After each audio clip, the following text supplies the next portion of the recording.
Lalu benarkah pelaksanaan sekolah tatap muka di Jakarta berjalan lancar yang sudah dimulai kemarin? Kami akan bahas bersama Pak Susanto, Ketua KPAI. Selamat siang Pak Susanto.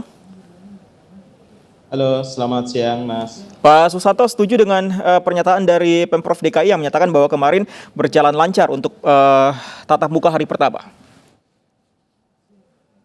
Ya, memang kalau kita melihat dari hasil rapat koordinasi nasional kemarin, kebetulan kemarin kami menggelar rapat koordinasi nasional dihadiri oleh kementerian lembaga, Pak Wamenkes juga hadir, Ketua Komisi 10 juga hadir, Dinas Pendidikan, Dinas Kesehatan, seluruh Indonesia juga hadir.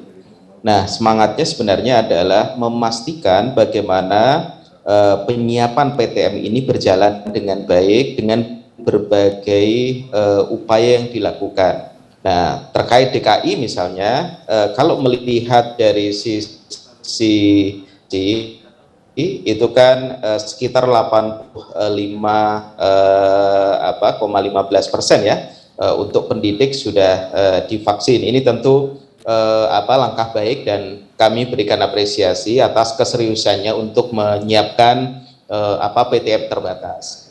Yang kedua, pembelajaran tatap muka terbatas ini memang kan harus memenuhi sejumlah indikator yang dianggap siap ya. Pertama adalah memastikan infrastrukturnya seperti apa ya, tidak sekedar menyediakan disinfektan, tetapi memastikan satuan pendidikan juga menyediakan faktor pendukung lain ya, misalnya terkait dengan hand sanitizer, kemudian cuci tangan yang mengalir, karena ada beberapa sekolah yang misalnya cuci tangannya tidak mengalir, misalnya airnya untuk cuci tangan anak tidak mengalir, itu tentu tidak memenuhi syarat.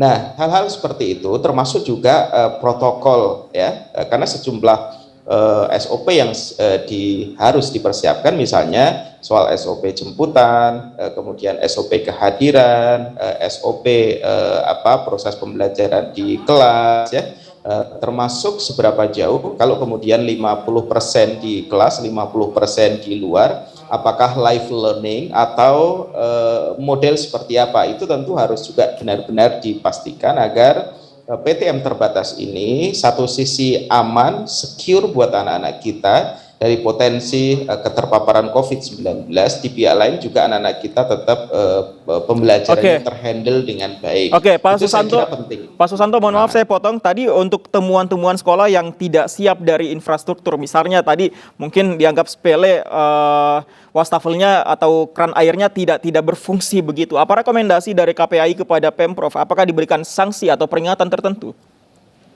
Ya, untuk DKI Jakarta memang kami belum menemukan hal khusus ya. Itu hasil rapat koordinasi nasional kemarin di sebagian titik daerah lain di luar DKI Jakarta.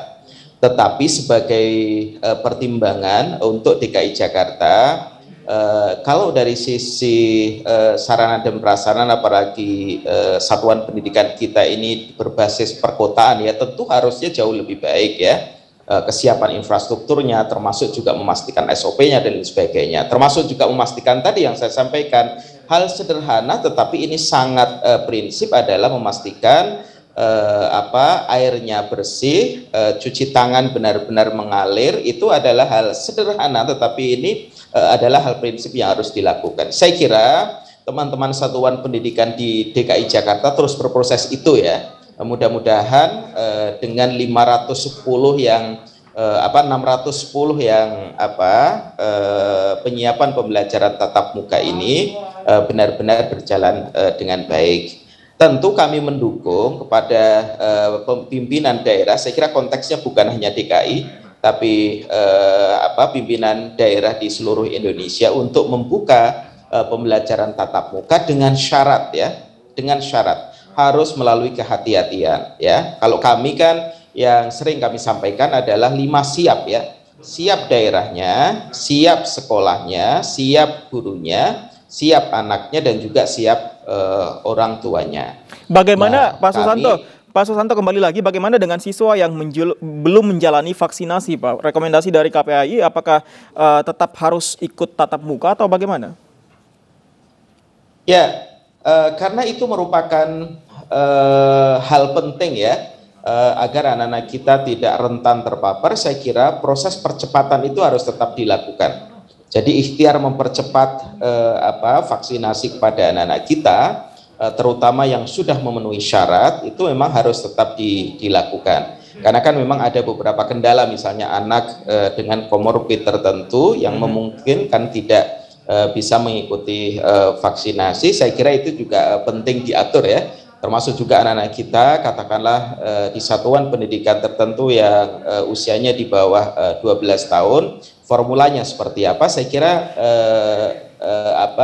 harus ada kejelasan. Baik, Nah, baik. beberapa best practice misalnya untuk anak yang katakanlah misalnya komorbid, ada sebagian yang memiliki kebijakan yang penting keluarganya sudah tervaksin semua misalnya. Jadi prinsipnya adalah tetap layanan pendidikan itu harus tetap dilakukan dengan baik buat anak-anak kita. Jangan juga ini menjadi penghalang, karena kan anak juga punya hak untuk mendapatkan layanan pembelajaran terbaik ya. Baik. Jangan sampai karena dia komorbid, dia belum vaksin, kemudian Baik. dia tidak mendapatkan layanan pembelajaran. Baik, kalau menurut Anda seharusnya tidak menjadi penghalang untuk tatap muka. Terima kasih Pak Susanto dari KPAI sudah bergabung bersama kami.